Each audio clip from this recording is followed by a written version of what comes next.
Ladies and gentlemen, your host for tonight's show. Hello, my name is Simona. I am your host, and one of the Alta Moda dolls, by Furga, the Italian high-fashion dolls of the mid-1960s. I was made at the Furga factory in Canneto, Italy, not far from Lake Garda, in Lombardy. My boss Luigi Furga established his business in 1872, initially producing papier mâché, wax, and bisque head dolls. By the mid-1900s, the company was making pressed felt, composition, and hard plastic, and vinyl dolls. My sisters, Susanna, Sheila, and Sylvie, were launched in 1965. Sylvie is platinum blonde. Susanna is always brunette. And Sheila is a redhead. One of the distinctions of the Alta Moda dolls is our inset eyes. Made of shiny plastic, not glass, contrary to first impressions, and our eyelashes. Furga used yarn, nylon, or fabric for these. To say they are luxuriant would be an understatement. They can be pretty wild, and usually need taming, a little. These first three dolls were dressed in bathrobes, and sandals. All of us Alta Moda stood at 18 inches tall. We were sold with metal stands, and a brass S pin, which gave us the collective epithet, the S girls. But obviously, this story is all about me, Simona. By the time I joined the ranks, in 1966, each of us wore a cowl-neck mini dress, in our own signature color. In Italy, my hair was honey blonde. But, when I made it over to the States, I was sold with either platinum, or ash blonde hair. Much of the marketing relied on the catalogs. Outfits were often bought, on the strength of the beautiful lively illustrations. As ever, with merchandising of that period, the illustrator of these dolls, was not credited, and remains an unsung hero, of unknown identity. Our range of clothing compares with vintage Barbie, in terms of style, cut, and fabrics. But like Tammy, and her British counterpart Cindy, we combine parent appeal, with a fashion sensibility. Part of the Alta Moda charm, is the hand-painted look. For example, the manicure polish paint can seem slapped on. But there was great attention to detail, in the design, and tailoring. However, accessories were often shown, but were generally not sold with outfits. And were sometimes illustrated, but never made. Some purses were merely a simple tube, and strap, with very little construction to them, not even sides. Alta Moda jewelry can be hard to find, as are the wiglets, little hair pieces held on with a comb. The Furga fashion design team watched what was happening, on the streets of Milan, as well as in the haute couture salons of Paris. The dolls' collections made bold statements, in terms of both color, and fabric.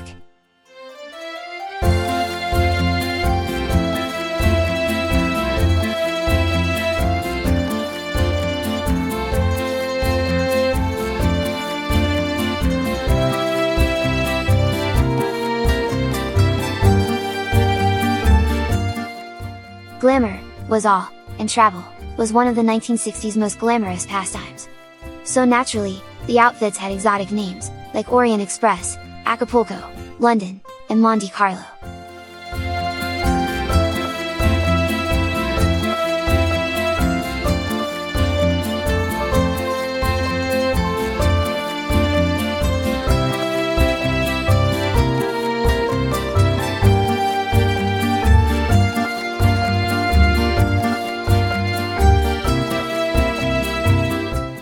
The mini shift dress was a constant theme, but check out how it was interpreted.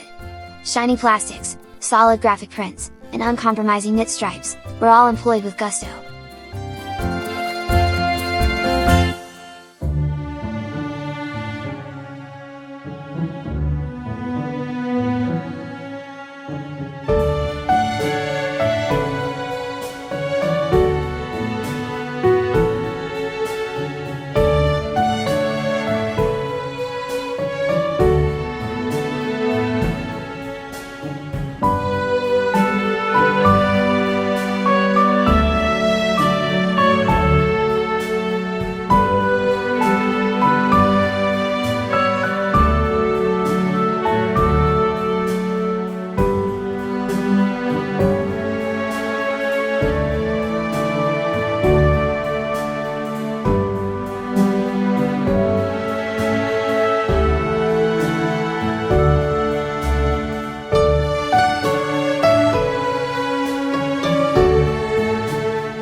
Even the more traditional, polka dot prints, and woven checks, were given a modern spin. Everything was geared to modeling the best of European style.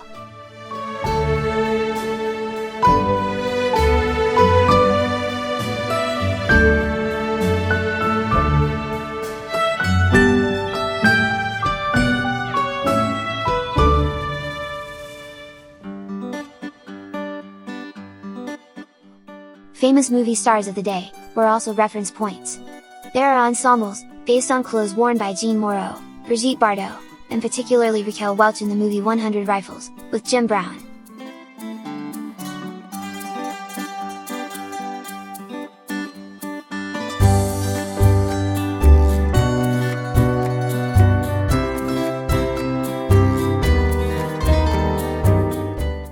A daring suit, with elegant tailoring, and a courage-inspired hood, was thrillingly dubbed Agente Secreto, secret agent, to add a little international espionage into the mix.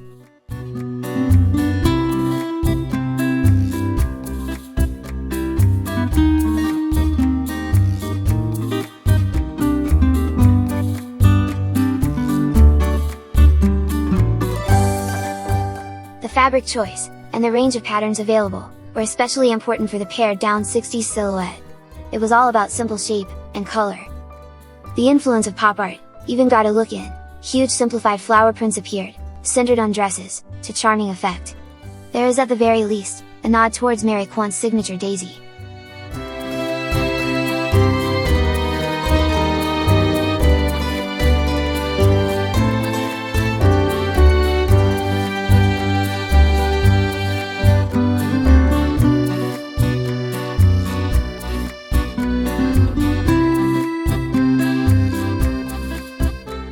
But wait, let's get back to me, Simona.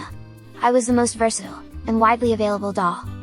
Some say that another fashion icon, Thunderbird's Lady Penelope, from British TV, resembles me a little.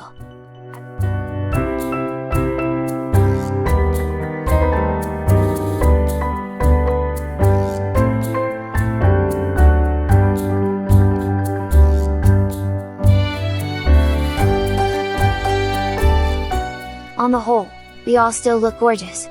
But, some of us have not aged well. As you may know, from personal experience, bodies can become fragile over time. You will sometimes see dolls without torsos for sale, due to their brittle nature. Please take care when dressing us, not to use force, for fear of damage. Sadly, some of us also suffer from the dreaded mold.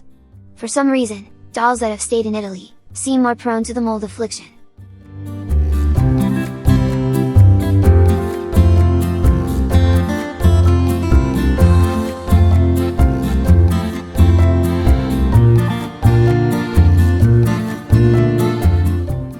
Unfortunately, some of us also endure hair loss, breaking off at the roots. Poor dark-haired Susanna seems to be stricken the most.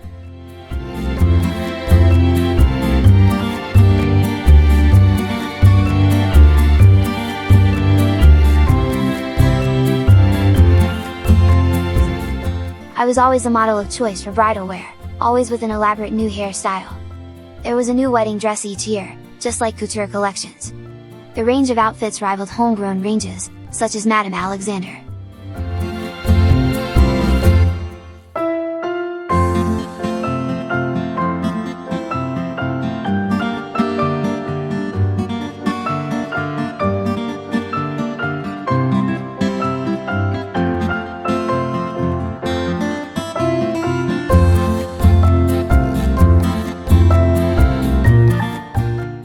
I was even featured in the Sears catalog, from 1966 to 1969.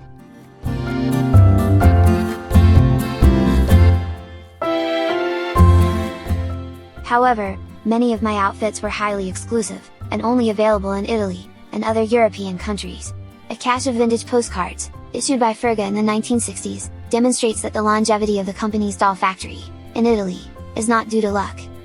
Always innovative, and at the cutting edge of doll production, Furga demonstrated a canny eye for what was happening in the world of fashion. Outfits produced during the 1966 to 68 period, for the 4 Alta Moda dolls, Simona, Sylvie, Susanna, and Sheila, clearly show this.